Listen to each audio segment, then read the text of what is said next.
Hello, my name is Christian Snyder, and this is my Philosophy 611 presentation. As a man thinks, so is he. Proverbs 23:7, Applied Epistemology and Virtue Ethics.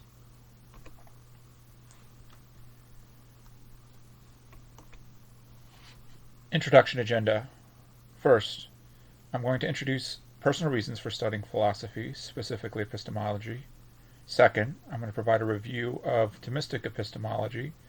Third, I'm going to provide a review of virtue ethics. Fourth, I'm going to provide an overview of the philosophy of personalism. Fifth, and this is the meat of the presentation, I'm going to discuss virtue ethics as it's applied to epistemology. Sixth, I'm going to discuss implications. And seventh, I'm going to provide a conclusion. Introduction continued.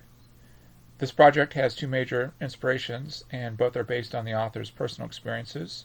My first question is, why do people who hold subjectivist beliefs tend to be nastier to other people who do not share those beliefs? I understand this is a generalization. I can envision Gallagher cringing at such a vast generalization, considering his comments on induction. But again, this is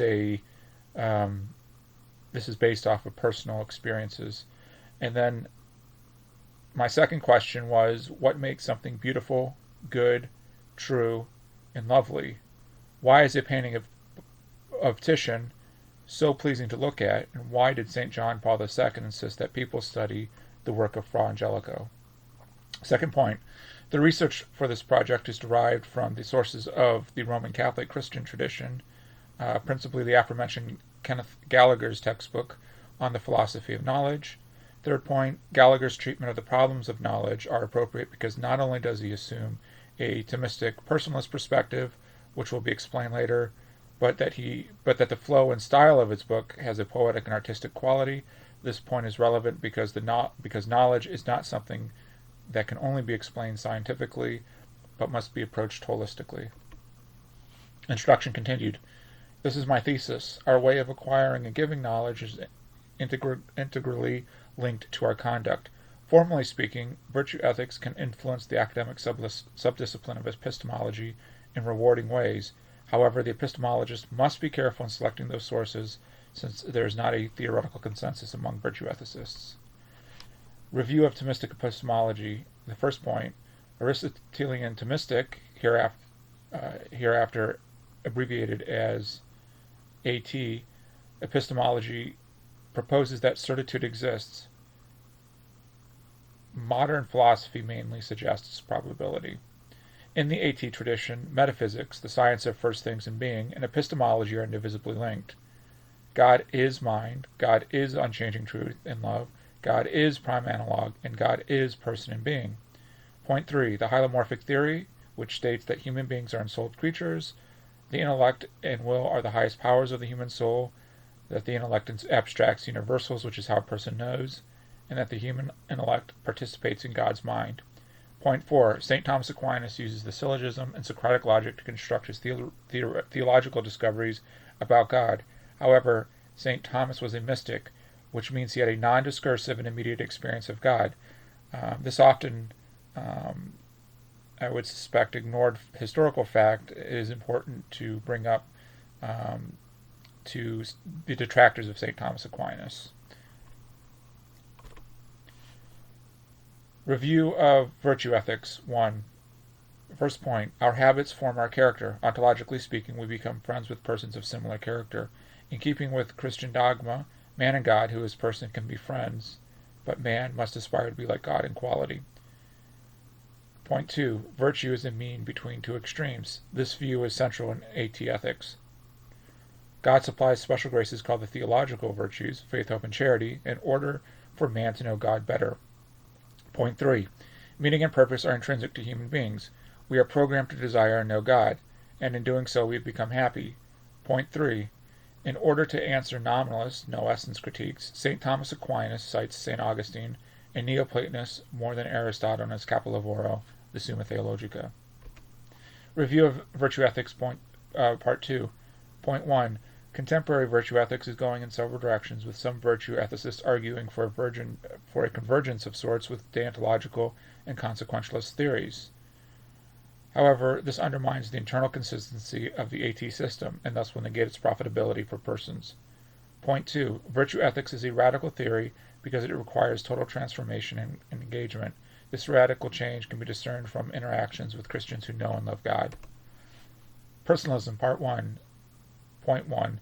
Knowledge is not just scientific. For example, there is moral and aesthetic knowledge. The Catholic philosopher and personalist Dietrich von Hildebrand described these as givens. Personalism is a response to Nietzsche's nihilism, no values. However, its theoretical points refutes disputes from modern philosophy, beginning with Descartes. Therefore, personalism is a very useful philosophy because it can refute arguments from many different perspectives in philosophy. And as a historical tidbit, and I'm not sure entirely how accurate it would be to state this way, but one of the founding fathers, if you can call it that, of personalism was Martin Heidegger, and he was so appalled by Nietzsche's nihilism that it really inspired his most famous work, Time and Being, as a way to prove Nietzsche wrong. Point 2. Personalism, including God, are not objects to study. Rather, they are persons to relate to. Man does not speak about God, but to God. This point is explained in Martin Buber's I and Thou, which is a beautiful example of how we can only speak to God and not speak to God in the informal second person. Point 3. The meaning of life is in questioning. Personalism, Part 2. This is the most important point in this section, which is point of departure. Man's lived experience, his interaction with the world, is the point of departure, not the senses, cognition, or language. Point 2. Gallagher recommends that although syllogisms are useful for learning about God, they should be discarded if they interfere with the reciprocal relationship with God. Point 3. Being is imposed on us, and knowledge is not simply spontaneity. Some, not all, scientists believe that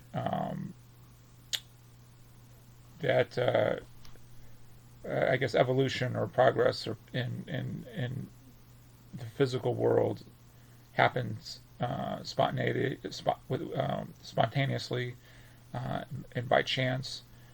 That's what that last point means. Point 4, we know ourselves reflexively because we know others. Their being is imposed on us. Shame and loneliness are examples of this type of knowledge. Virtue ethics is applied to epistemology, Part 1. Question: why are saints better than litigators at evangelization? Historically, the saints have been influential evangelists because of their personal example of spiritual excellence. Saints always seem interesting and attractive. This quality transcends the creedal divide. Ever wonder why Civil War soldiers such as Stonewall Jackson or Joshua Lawrence Chamberlain are so popular in the public imagination, nearly 170 years after the American Civil War? An argument for their outstanding virtue can easily be made. The study of God is universally interesting. For example, ancient man was more concerned with persons than things. Do we discount his knowledge and wisdom simply because it isn't scientific? Third point, there is a kind of snobbery with empirical knowledge. Secondary qualities such as color are dismissed and primary ones denuded. Certain kinds of credibility are discounted, such as credibility of religious people. Fourth point, wonder. Socrates attested that philosophical investigation begins with a childlike wonder. Wonder in this case means smallness in relation to the vastness of the cosmos. I think the key word for me personally is the word smallness, and as we see, smallness is going to be related to humility. Virtue ethics is applied to epistemology, part 2. In chapter 6 of his book, By Knowledge and by Love, Michael Sherwin's OP states that the Second Vatican Council sought to renew moral theology, moved beyond merely a deductive manualist approach to moral theology, and address controversies surrounding the Christian moral life in the modern world. A leading group of renewal moralists were the moral motivation theorists, such as Karl Rahner and Joseph Fuchs. These theorists derived much of their theoretical framework from Kantian theories. Therefore, these theorists share the same theoretical shortcomings and problems of Kantian theory. They also use terminology such as self-realization, category, freedom, social conditions, transcendence, etc. Their basic idea is that there's an interplay between knowledge and act, and their central question is, are persons culpable if their freedom is restricted? So think of someone who is committing adultery. If they don't know it's wrong, can they actually be judged by God if they don't know it's wrong? That's a very basic example. I think they were thinking in they had much bigger social concerns than, and that's what their question was oriented towards. However, Sherwin preserved the Thomistic analysis of the intellect and will. He did this successfully, I believe, and he preserved their interaction with the theological virtues in light of contemporary biopsychosocial challenges. So he's updating St. Thomas, since St. Thomas obviously didn't have the benefit of these new contributions from the social sciences. This is just a good quick comparison and contrast between moral motivation theorists and Thomists. So one, charity is submission. The moral motivation theorists believe that charity is submission to an absolute. You can hear Hegel in that statement. The Thomists believe that charity acts through the autonomous will. Second, the moral motivation theorists believe that there's a split between charity and knowledge, and the Thomists believe, predictably, that there is a unity of charity with knowledge. Third, the moral motivation theorists believe in striving. Think of the participation trophy quip. Whereas the Thomists believe that virtue is an action and an achievement. Excellence is an achievement, something that we aspire to. And he uses the example that church fathers believed that virtue was learned through imitation. Fourth, the moral motivation theorists believed in the act of at least just making the gesture of surrender was important. That was the kind of basic criteria that they evaluated actions from. Whereas the Thomists believe in commitment, and this is congruent with the personalist proposal as well. Virtue ethics is applied to epistemology, part 3. Robert Roberts and Jay Wood argue that humility is a fundamental virtue for knowledge acquisition and transmission, specifically in the academic environment. They state, in promoting the acquisition and refinement of knowledge, humility affects not only people who possess the virtue, but the people they interact with. So here's, again, a consistent theme that we're seeing. This is relevant for professionals and skilled laborers interacting in the workplace in their respective Christian communities, especially since technological innovation is corporate in structure. They make the point that people like Einstein and Newton made their discoveries as individuals or by themselves, but scientific discovery isn't made that way anymore. It's made as a group effort. Virtue ethics is applied to epistemology, part 4. Humility leads to which groups of people are considered credible. Benton describes how interpersonal knowledge versus third-person knowledge is essential with how we relate to God, and hence how we relate to each other. This is evident with how the opinions and beliefs of religious people are taken less seriously or worse, psychologized. This dismissal is a sign of intellectual hubris. Solomon points out that to some degree, virtue ethicists can learn from other ethical theories, such as deontological and consequentialist. I must clarify this point here. David Solomon does not argue this. He just indicates this in his essay.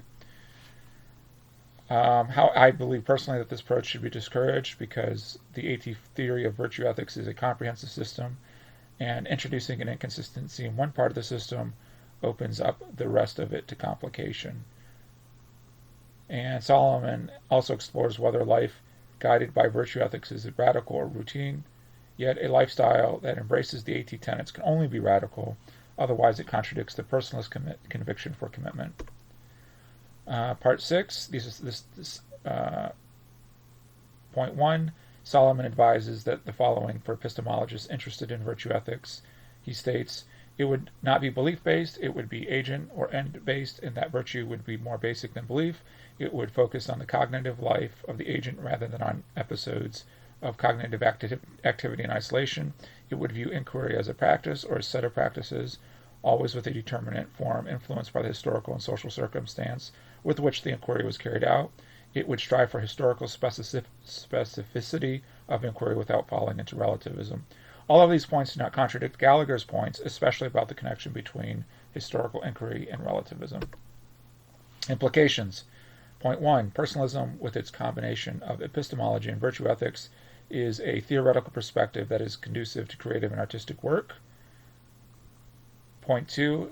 It assists with the pastoral care issues and promotes conceptual clarity and flexibility, since natural law social teaching is taught only by the Catholic Church. Third, it preserves the best aspects of the Church's teaching on faith and reason while expanding with an existential dimension. Conclusion. Knowledge and conduct are intertwined because in order to know God, the source of truth and love, we must become like God. The personalist element overcomes the challenge of scientism to Thomistic syllogisms.